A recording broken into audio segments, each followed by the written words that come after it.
Good afternoon, everyone. Welcome back to Invest Midlands. My name's Sam Metcalf. I'm the Midlands editor at thebusinessdesk.com.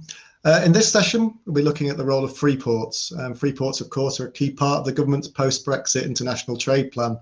And the Midlands Engine region has been lucky enough to get two Freeports. So over the next 45 minutes, I'll take a look at what is planned for the Midlands Freeports and ask how they can be a catalyst for significant inward investment. I'm going to ask the panel to introduce themselves now, if possible. So if they could all pop up on screen. There's Stephen. Hi, Stephen. If you could say who you are and where you come from, please. Hi, everyone. Yeah, I'm a board director and group land director for Godwin Group. And Pat. Pat Doody. I'm chair of Enterprise Partnership. And Shehzad. Thank you, Sam. Chaudhary, deputy director for DIT in the Midlands. Thanks. I think is Dafydd joining us? I think he's having a few technical problems, wasn't he? Yeah. That's okay. Pat, I presume you were fairly heavily involved with the Freeports. Not as much as Daf, but reasonably in depth. Give me a potted history about the story behind the bid for the Freeports. What was going on in the background? Well, we're very fortunate, I guess, in the Humber, in that, fortunate from the point of view for Greater Lincolnshire because it only joined our geography fully last year. So a lot of the work that's been done in creating the landscape for Freeport was done by the previous. But what they've got in the Humber are some burgeoning opportunities in decarbonisation, offshore wind, energy generally, which made it a place where a Freeport was ideal to capture investment opportunities. And so for investment in the area, from a levelling up perspective, from innovation that was going on in lots of different places with those agendas.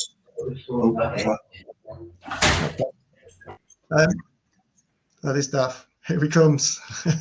Hello, Daf. You're on mute, Daf. He's gone. So I'll carry on until Daf is able to join us fully.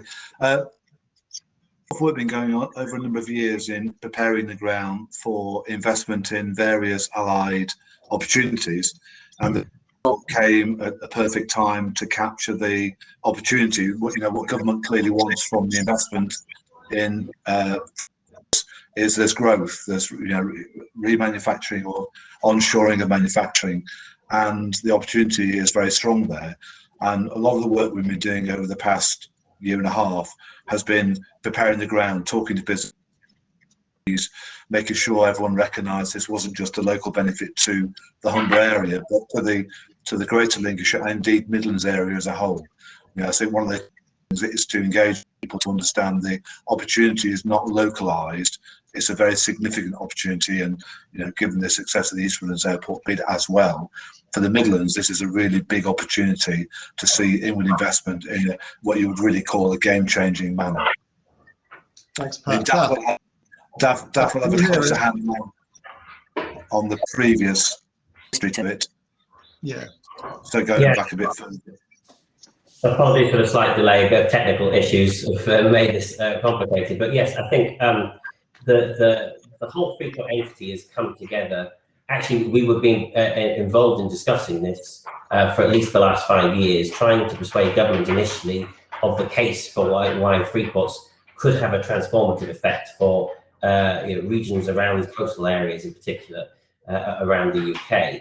The partnership that's been formed, I think, is actually really quite a compelling partnership here in Humber. So we have 4 local authorities, 2 local enterprise partnerships, a collection of different private businesses who have all come together behind a single vision. And that single vision is one that will, we think, transform not just actually the area immediately around the Humber, but will have a measurable economic impact in areas across the north of England and across the Midlands as well, where we think at least 7,000 jobs, and we've deliberately been conservative in the estimate that we put together, but at least 7,000 jobs coming together for new manufacturing, growth in research and development, decarbonisation, all growing and clustering around some of the skill sets we've got around things like offshore wind and other key skills that exist in the Humber.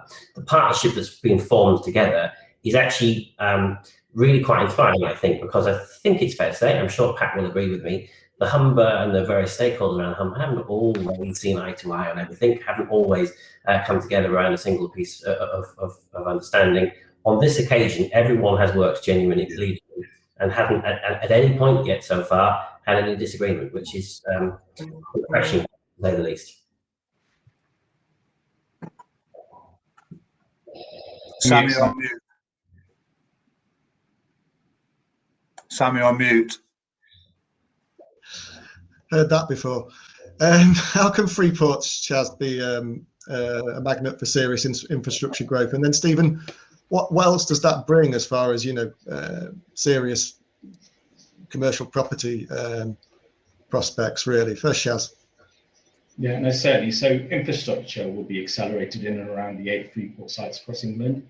So, as we all know, infrastructure connects businesses, communities and people physically and digitally. So it binds the regions and the nations of the UK together. It's economic growth and opportunity. And as you will have heard, right, the Chancellor on the 5th of March also announced the UK's new National Infrastructure Bank, which will include 12 billion of public funding. So that's working with the public, the private and the local government with a shared mission to accelerate investment into the country's infrastructure. But the Midlands is and continues to lead the way in terms of UK infrastructure growth, and with the continued development of HS2, with the improvements to the West Midlands tram network, Midlands also leading the way in terms of testing for 5G. So for me, the growth within the Midlands is wider than just the Freeports. The announcements of the Freeports are really there as a catalyst to enhance and make the growth even bigger and more exciting for us. So, Freeports, right, it's going to be easier, cheaper to do business, simpler planning to allow businesses to build, that infrastructure funding that I've talked about, cheaper customs, favourable tariffs, VAT and duties, lower taxes, so tax breaks to encourage construction, private investment and job creation. So that's going to provide a real economic boost across the, certainly across our region, the UK. And we've landed 2, so looking forward to those 2 collaborating really to try and harness that. And actually, I think it's just going to make the strength of what we already have. We've got the Commonwealth Games also within the region, so couple that with the Freeports, I think we're really setting ourselves on the global stage, domestically and globally, in a prime position to exploit it as fully as possible. Sam, you're on mute. Stephen, what opportunities does it provide? What opportunities does it provide for property investors? Well, I think it provides, obviously you mentioned commercial, but I mean, it provides much more than that as well. It's housing opportunities, it's schools, it's jobs and people, what it's attracting. So it creates everything. There's a huge amount of opportunity that it creates. Distribution centres, logistics, I'd say housing, school projects. It's everything that it brings, and certainly to the Midlands, it's fantastic news for developers who work in any of the sectors, because I think it will just bring benefits to all property developers who work in different sectors. We're mixed use, so we actually cover quite a lot of the sectors that I've mentioned, but just for developers who don't and just work in logistics, it's great for them. It's great for housing developers. We do lots of PRS suburban housing. It's a very hot topic at the moment. We'll go down to the sort of housing types and the mixed tenure that we'll need to house the workforce of the people that work in these Freeports. So the opportunity is massive. An opportunity for collaboration, I guess, as well, Stephen, between different property investors. I think so. Clearly with the landowners to start with, who own the land around these things, and we're seeing a growing increase in landowners doing joint ventures with PLC property companies to develop these types of things. So there's huge collaboration opportunities, not just for developers, but for the manufacturing, for everything. So, for me, it's about pushing it forwards, getting it announced as quickly as possible, but also the infrastructure that needs to go with it, because clearly in anything that you do, when you expand anything, the infrastructure's got to be right. Sure. Pat and Daf, tell me what plans are already in place for Humber Freeport. What's going to happen next? Just picking up. So I was going to pick up one point. Stephen touched on it, infrastructure there. And I think one of the great opportunities we have augment and will be a catalyst for is the work that Midlands Connect is doing with the A46 trade corridor. So when we've had a series of roundtables with business over the past 3 months, driven by various sector and the one thing they tell us that that levelling up means to them, when you ask the question, what does levelling up mean to business, is infrastructure investment. So it still is road and rails, we're still dependent on those things, and broadband, and Shehzad touched on the investment angle as well. But certainly road for the freight that goes through these places, the Midlands in particular, having a very much improved road connectivity between the port and the industry that will hope to supply it will be really important. And we've talked about things, not just HS2, which has bigger impacts on the Midlands areas particularly, but an east-west link between the ports in the north, the Humber ports, and those businesses also across the country. So there's all sorts of debates about improving connectivity for areas that have been a bit left off the grid for some of that. Daf, you want to add? Yeah, so in terms of to the question you asked, in terms of what happens next, I think so. We're very much now in the setup stage. So I think it's probably fair to say that there was the decision announcement that came in the budget was very much a political announcement, and the government officials are now playing a little bit of catch up to make sure that all the technical understanding and criteria is set behind the scenes by their officials. So we're now in a regular dialogue with the government around what we can do, what we can't do. The plan is to set up a company limited by guarantee with a board of directors there to oversee the work that does, which will include all the 4 local authorities from the area, hopefully the local enterprise partnerships, and then a smattering of private businesses as well. What we understand, what we know from the government is that we're probably somewhat ahead of all of the other Freeport areas in terms of the stage of development that we've got. That's a really good place to be in. We are keen in our ambition to be the first one up and running and doing its work. We expect that the company will be established and set up by early to mid-autumn. And then you'll start to see some of the low-hanging fruit being picked off quite quickly. So there are some schemes that are in the pipeline that were already in discussion before Freeport status came along, but which Freeport status is the sweetener that gets it over the line, and they both can be delivered reasonably quickly. So you will see some things around offshore wind and others starting to move quite fast. And then there are some of the slightly longer term projects where we still have to go and do the marketing to attract the inward investment from outside, because those bits of sites are complete blank canvases. So you're going to see a range of activity over the course of the next 5 years, because the government are quite keen to see rapid delivery of this by 2026. Thanks, Daf. Stephen, going on what you said before about the need for all sorts of development and what Daf's just said, what role does the reforms to the planning systems have to play in bringing this all forward? Yeah, it's a very loaded question in terms of planning. I mean, the whole planning situation has been discussed, obviously, in the Queen's speech. So, yeah, I mean, look, everything needs speeded. It needs to be speeded up. It's far too slow at the moment, and I suppose, do I have the magic wand to answer that question? No, I don't. But lots more lots more discussions between local authorities and developers, I think, and I suppose how we free all that up is probably a question I can't sit and answer at the moment, but for me, they're undersupplied as well in terms of the amount of staff that they've got. So the applications that are going to land on the desks of these people, they're already struggling. So, I mean, we've got to look at that point as well in terms of putting more people into the planning system, I think is one of the answers, but it's a difficult one to say. Clearly, if there is a quicker way of doing it, then all developers will welcome that. Okay. Open for comments. One point there. I mean, one of the drivers behind Freeports is they have local development orders put in place ahead of delivery, which should help developers have an easier landing strip because they've dealt with a lot of those queries ahead of investors coming. That's the theory, and it worked very well in Holden, did Daf, where Siemens Gamesa set a large turbine blade manufacturing plant, and an LDO, local development order, was put in place before they came. So when they came to talk to local authorities, much of the work had already been done to enable them to move pretty quickly to an investment decision. I still think you might come up against, local people and things like that.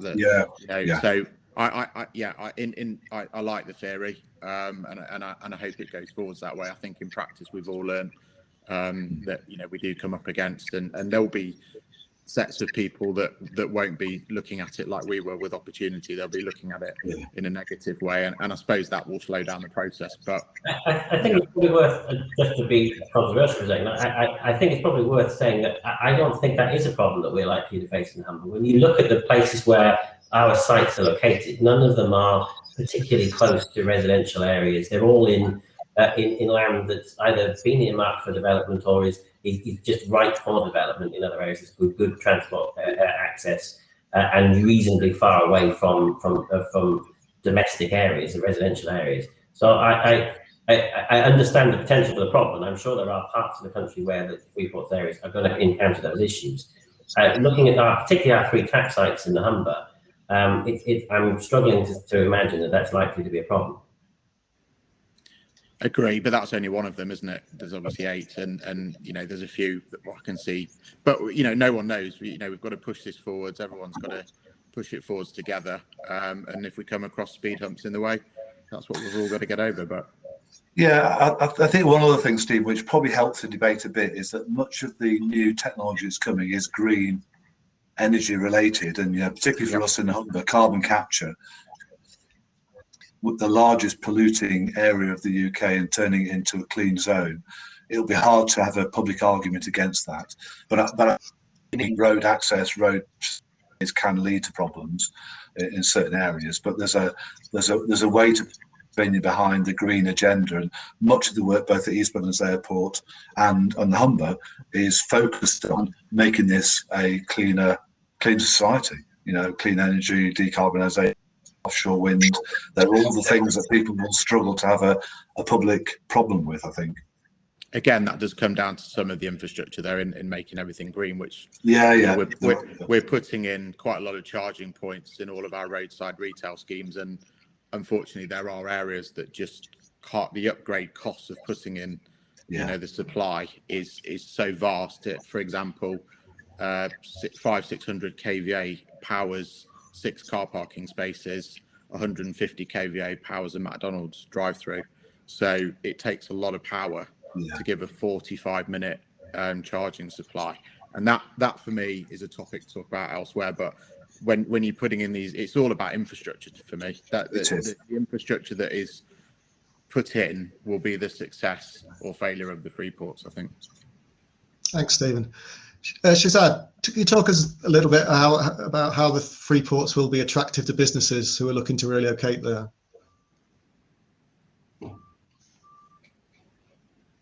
If I take myself off mute, then that will be a little bit easier. Yeah. So I think the investment opportunities across the Midlands are vast, and the Freeports, as they start to develop and come forward, you'll see a new wave of investment opportunities ranging from, I think Stephen touched upon this, conventional real estate projects such as residential schemes to innovative commercial office blocks using modern methods. So, for example, we've got the East Midlands Gateway scheme that's attracted and has continued to attract global investors. So there's something for everyone within the Freeport sites at this stage, as it were. In addition, of course, we've got, like I mentioned previously, the HS2 over in the West Midlands, and that new rail service has obviously opened up a new investment pipeline for us. And over in Nottingham, you've got the Island Quarter site. So when it comes to investment, that'll come across across the region, both for domestic and global investors. I think what you're going to see is that some huge businesses relocate over to Midlands, as they've done in the past 2 or 3 years. Yep. So we're seeing positive interest internationally at the moment. And as the business case develops and as we get those technical details ironed out, I think we're just going to land ourselves in a really good position. And that interest is going to really garner itself in actual deals landing here and investment landing here, as it were. But it's all about us working together, right? I think what the Freeports have shown us, it's a great example of the public and the private sector working together and bringing together that across all the 8 regions where we've got a Freeport site. So it's a crucial time for us, right, to work amongst ourselves here. Central, local companies to come together to drive the promotion of those Freeport sites and get that USP really out there. to understand it and to promote it.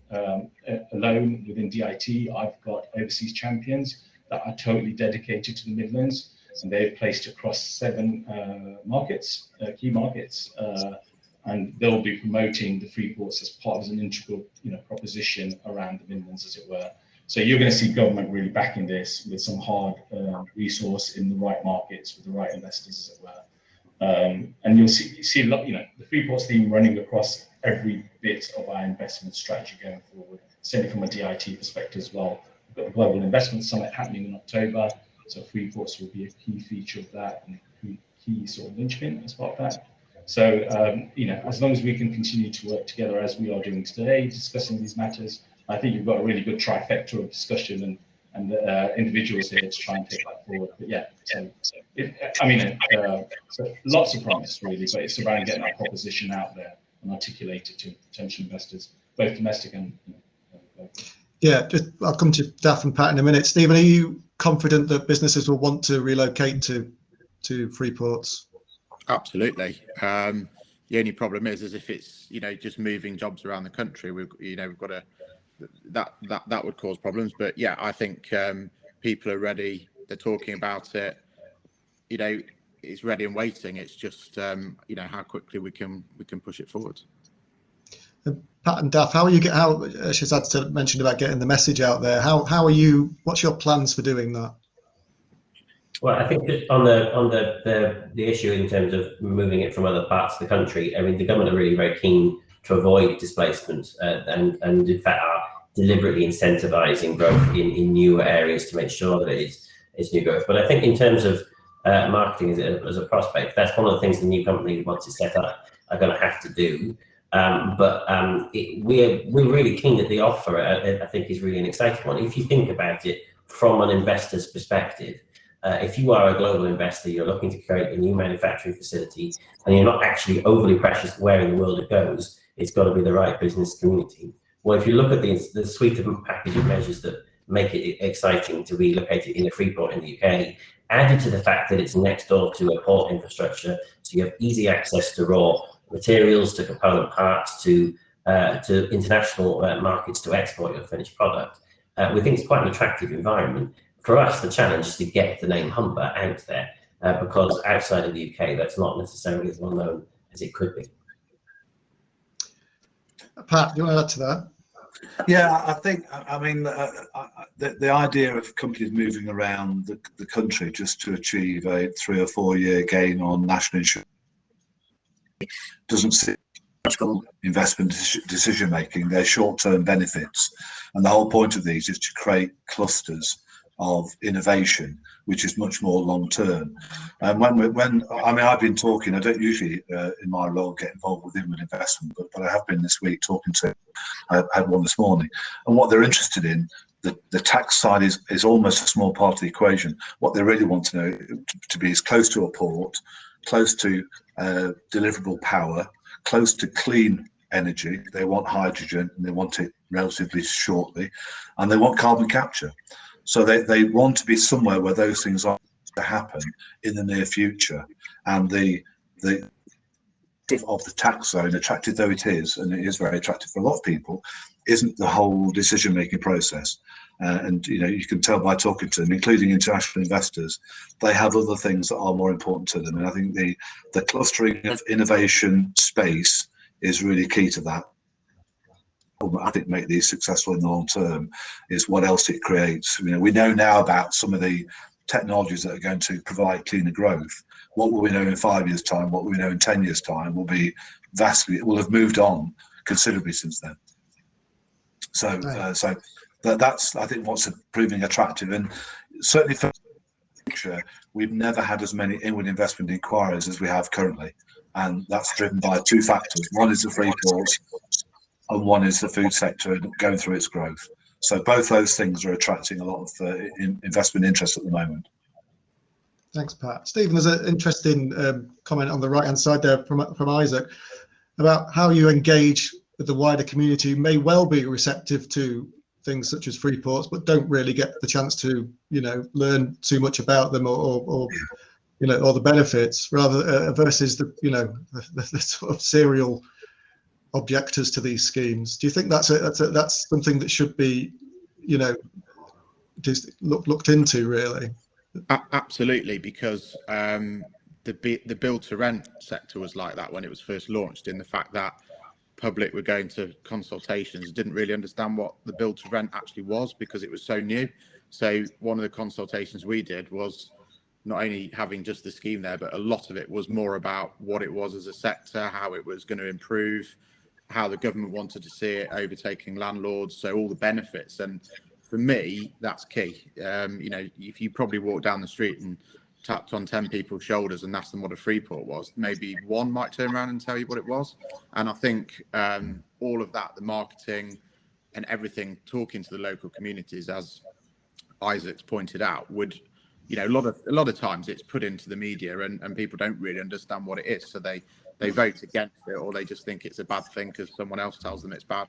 So actually educating them as to what a Freeport is, the overall benefits to them, their families, the city or the town that they live in is huge. And it would take, if they knew the benefits of it, I think it would take someone to be quite hard to turn down the opportunity, because it's a hard argument, isn't it, once you know all the benefits of a Freeport and what it can do to the local economy.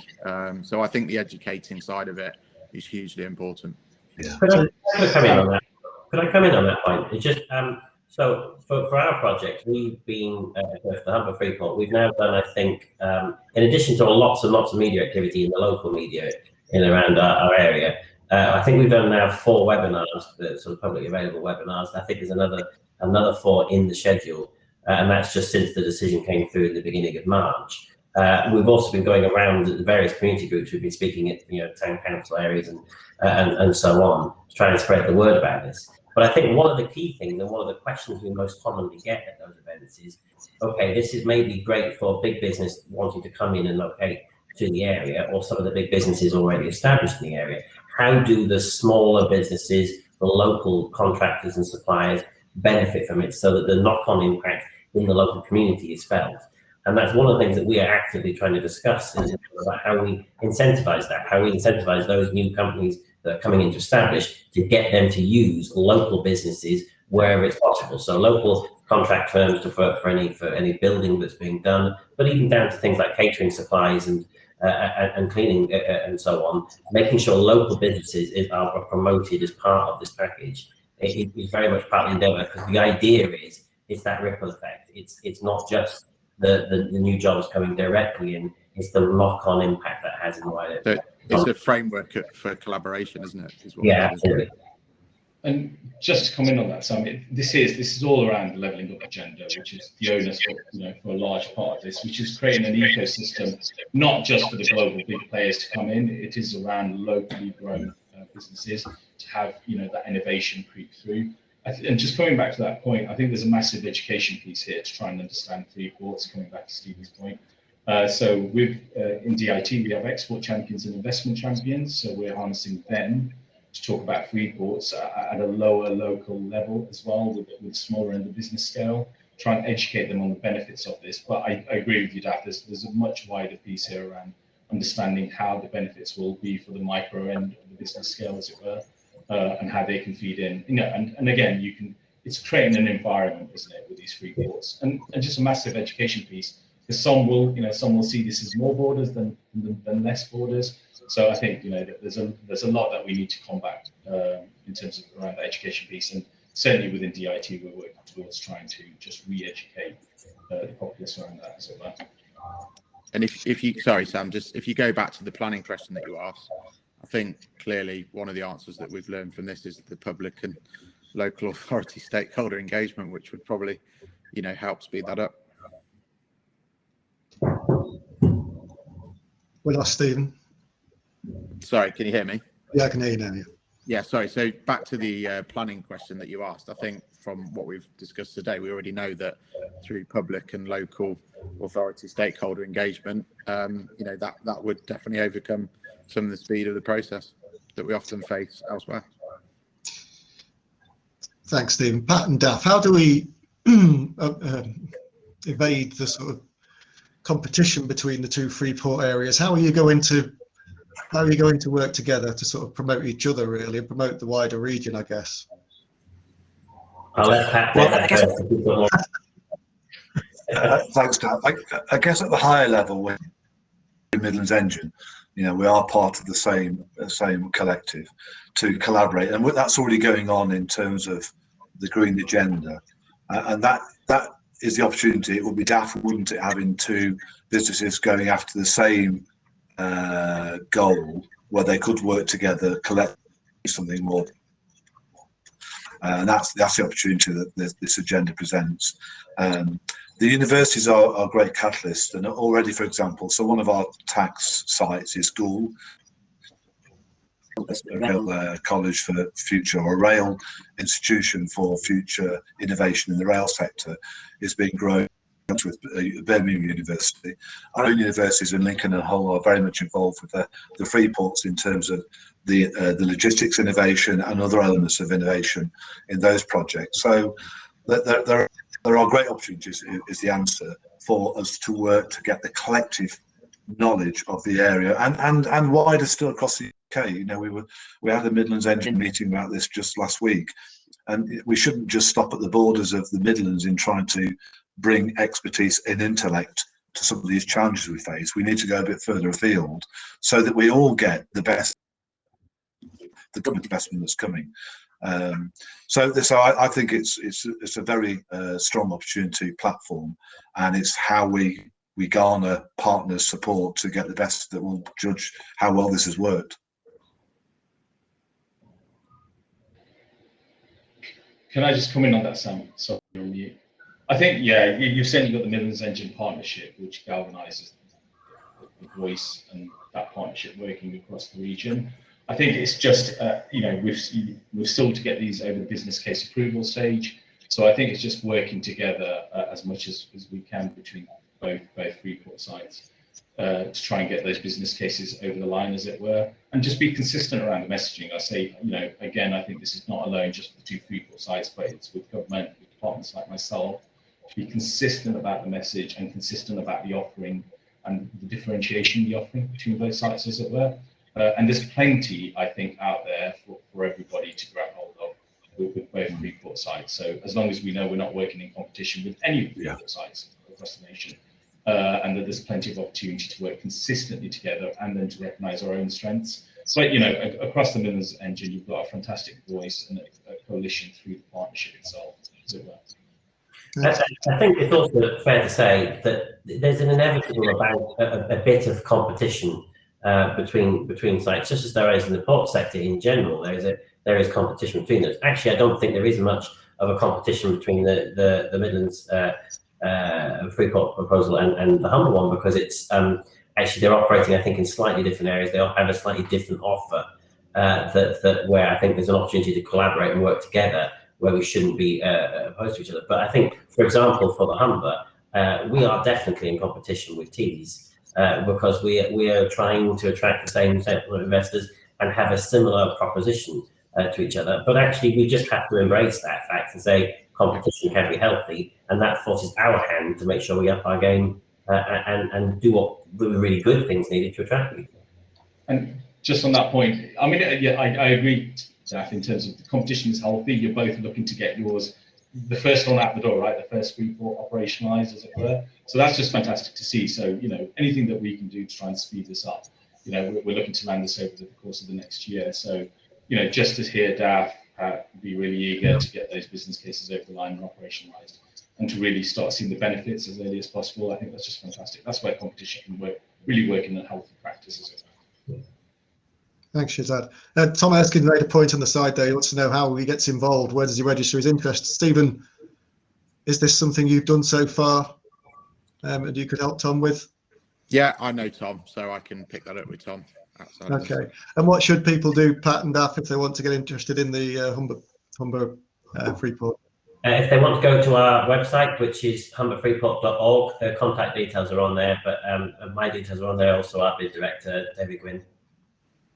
And there's a Twitter site. There's a Twitter site as well at Humber Ports, so that would be another place to look at that, and we'll pick up on those things. Great stuff. We've got 3 or 4 minutes left. I'm going to ask you a big question.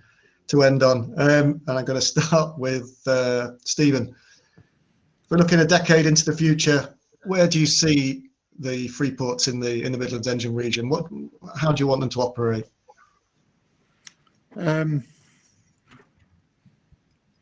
I think, as we said, with a framework of collaboration for everybody else that is involved in it. So it's not just a red line boundary of the Freeports, and it's very insular. We want it to spread across the East Midlands, if we're talking about that, and the West Midlands, and that everyone's getting a benefit from the introduction of the Freeports into that region. So for me, the collaboration framework of everybody that's, the ancillary people that are providing support to that, I think that's key to the success of the Freeports long term.